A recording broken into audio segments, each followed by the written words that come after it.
For years, I have been talking about why we should be stacking specific projects. And more recently, I've actually been connecting the dots on a lot of these projects having multiple connections to, players like Archix, for example, or alliances and organizations. And, when it comes to XRP, HBAR, and even XDC, these are three projects that really kind of start to come up in conversation quite a bit around each other. And I don't think that this is just some random occurrence. When we think about the strongest utility players in this market, immediately when I think about utility, I think of XRP, HBAR, XDC, QNC, Algorand. Like, these are projects that I know off of the top of my head because, I've been researching utility-based crypto products forever. And these are some of the most prominent ones. So like I said, I don't think that it's just a random occurrence. I think these projects are working closely to one another because of how many, connections there are to the big players. Like, for example, Archix, they're big enablers of tokenization. But it's not just Archix, and it's not just a few organizations and alliances. Now, I have been talking about XDC quite a bit recently, and one name that kept coming up is Ubix. So Ubix is a new stablecoin clearing platform. Now it's actually supporting Hedera. It's also supporting XDC because I did make a video on it, but it's also supporting Axelar. Now this is very important to focus on. Now I'm going to go through one of these. I'm going to go through it one by one. But when we look at the Hedera one, we have Ubix, a new stablecoin clearing platform supporting Hedera, has closed a $10 million seed funding round backed by several major crypto investors. This is to standardize stablecoin redemption and drive adoption. Now, XDC, we have joined the Ubix Foundation to deploy Ubix settlement on XDC network and support the efforts for a global stablecoin settlement network. Now, if we actually look at the investors, we could actually see all of them on the bottom. There's some big names here. I mean, first and foremost, Coinbase Ventures, VanEck, Galaxy as well, Payoneer, Layer Zero, Paxos. I mean, these are very prominent names. Now, like I said, Ubix is definitely focused on a lot of big things happening around stablecoins. It's the perfect moment to actually focus on this. But we already have two major networks already connected, Hedera and XDC. Now, what about Axelar, right? Because Axelar actually connects players like Paxos and even Ripple to Ubix, which is also connected to banks. We have here from Axelar, stablecoins must be ubiquitous. Ubix links stablecoin issuers like Paxos and Ripple to banks and fintechs, allowing seamless redemption of stablecoins for fiat at par value. It needs open access to all blockchains. That's where Axelar comes in. So now, Axelar, alongside all of these big players and others in the Ubix Association supporting Ubix's planned quarter for launch, are all going to work together to actually make sure that this is as successful as possible and connected to as many blockchains as possible as well. We already know Axelar has 70 plus tied to it. And, when we think about what's really going on here, we're starting to see the crucial infrastructure being focused on. And it all has ties right back to XDC, HBAR, and even XRP. Now, on top of this, right, AUDD. For example, this actually just recently launched on Hedera. I think Hedera Foundation actually just recently announced it. So here we actually have it. The Australian digital dollar stablecoin AUDD officially launches on the Hedera network. I'm going to make a video on Hedera probably tomorrow talking a little bit more about this because it's one of many major moves that are going to be happening for Hedera this year for stablecoins. But we do know that the AUDD stablecoin is also launching not just on Hedera in Q3 of this year, which it already is launched. There's also tests for Ripple XRP enabled on-demand liquidity for cross-border transactions, and then also the XDC network AUDD partnership targeting trade finance and Fireblocks integration, which, by the way, these are still active, okay? Even though it is launching on Hedera, these are still active. These stablecoins and all of these major moves have ties right back to some very prominent utility-based networks for a reason. Now, on top of that, remember the connections back to the DTCC, for example. Okay, now this one only included XRP and HBAR.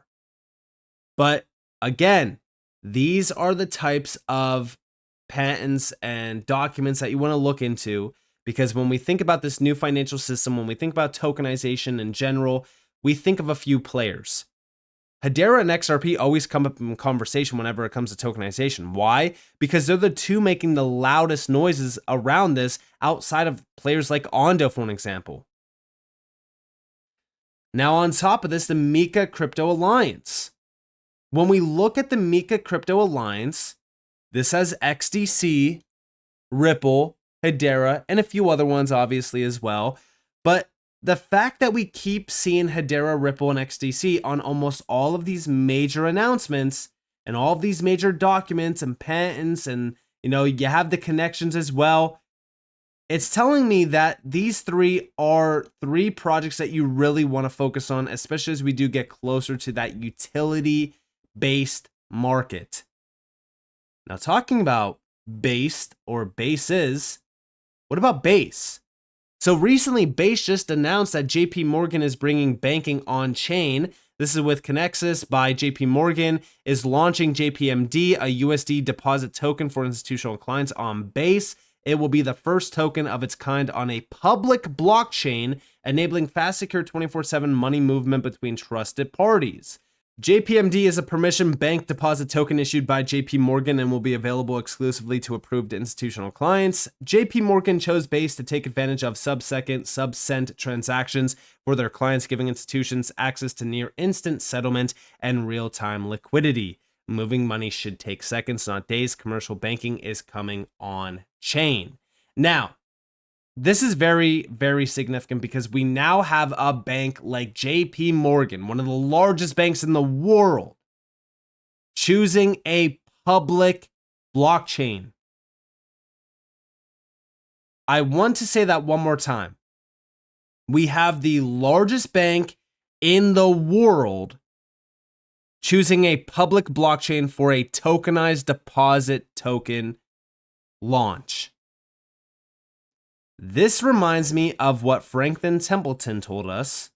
They said, on a fundamental misunderstanding in the industry, everything is going to be on public chains. Those public blockchains are going to have higher levels of security than any private chain. The liquidity of the private chains is going to shrink and shrink as people begin to understand that these public chains offer better options and better security. All these private chains are eventually going to have to connect into public records. There will be one major set of records for everything in the industry. We are going to have a master golden copy of contracts that will pull together all these sources of liquidity. Check this out.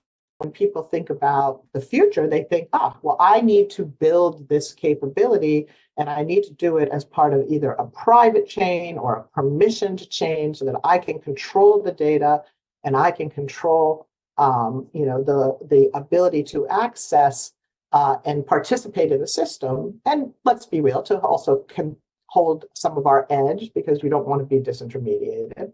But I think what the missing understanding is that you are building a system that is going to be highly vulnerable if you go into these permissioned pools or into these private blockchains, because the number of developers that you have working on your security model, the number of nodes that you have actually doing verification is going to be far, far, far, far, far, far fewer than any public blockchain, even new and beginning public blockchains. And those public blockchains are going to have higher levels of security than any private offering being built by anyone in the industry, simply because there's thousands upon thousands of developers that are constantly testing the security of these protocols, right? So I think that there's a fundamental misunderstanding that private somehow equals safer. And I think that we will see that understanding begin to change as more people build in the space. And I think what will also happen, as Sergey said, is that all these private chains are eventually going to have to connect into the public records because there will be one major set of records for everything in the industry. What Sergey said is exactly right. We are going to have a master golden copy of contracts that will pull together all these sources of liquidity. And competing in a private chain is going to result, as I think Sergey pointed out, the liquidity of private chains is going to shrink and shrink and shrink as people begin to understand that these public chains offer better optionalities and better security, and they actually reward you for participating in their ecosystem. So simply building the network and trying to control it, that was almost an interim phase. We're moving into a phase where those networks are going to be publicly shared and hold the records for everyone. It may take us a few years to get there. There may be a transition path where we start with a lot of private chains and we start with public permissioned side chains. But where we feel it's going to move over time is going to be everything's going to be on public chains. It's going to be very affordable to do the operational piece of your business. And that's going to be a benefit to all of us. So that's kind of where we see the world headed. And that's also why we're starting to see so many of these multi-chain interactions, right? We start to see Axelar really expanding rapidly. We see integrations happening all the time that are very similar to like other ones. For example, I want to go back to the Ubix one because this is an integration or a launch that's actually very interesting because it is connecting to some of these very prominent networks that we know of. This is why I put a spotlight on all of these major moves that are happening that are very similar, because just like we heard from Franklin Templeton, right? Like this is actually from Franklin Templeton. Everything's going to be on these public chains. And we've heard this many times over. And what's crazy about this is that Tradfi is already ready, right? This was a research article, or PDF file, I should say, where we have Tradfi tomorrow, DeFi and the rise of extensible finance. We have over here 76% of firms are currently involved with crypto already. This is some very big players like Fidelity, VanEck, CME Group, BNY Mellon, and these are just the ones with public announcements. The total engaged is 76.3%. On top of that, 66% of TradFi firms are doing something with DeFi. Again, the ones that are already announced, BlackRock, Franklin Templeton, Connexus, Visa, but 66%. Think about all of the other announcements that have yet to actually hit this space. Then we also have Tradfi rejects the notion that private blockchains are as valuable as public permissionless blockchains. Here we have public blockchains enable fairer, easier participation with better connectivity versus private or permissioned chains. Broker neutrality, network effects, liquidity aggregation.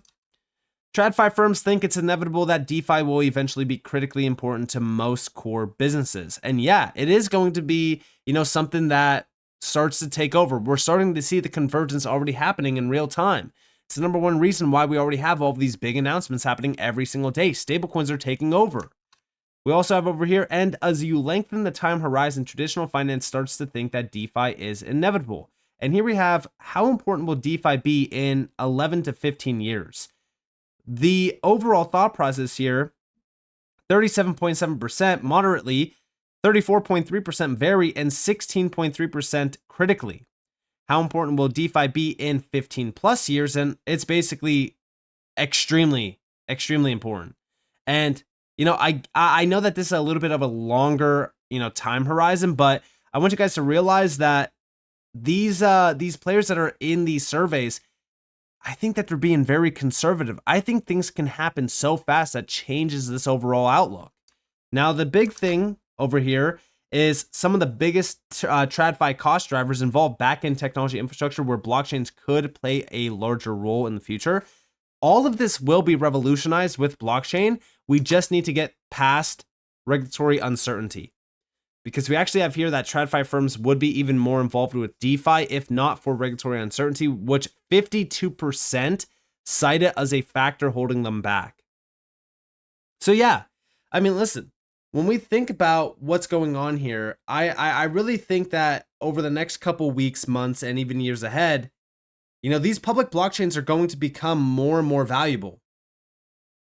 Today, I talk about a lot of these public blockchains.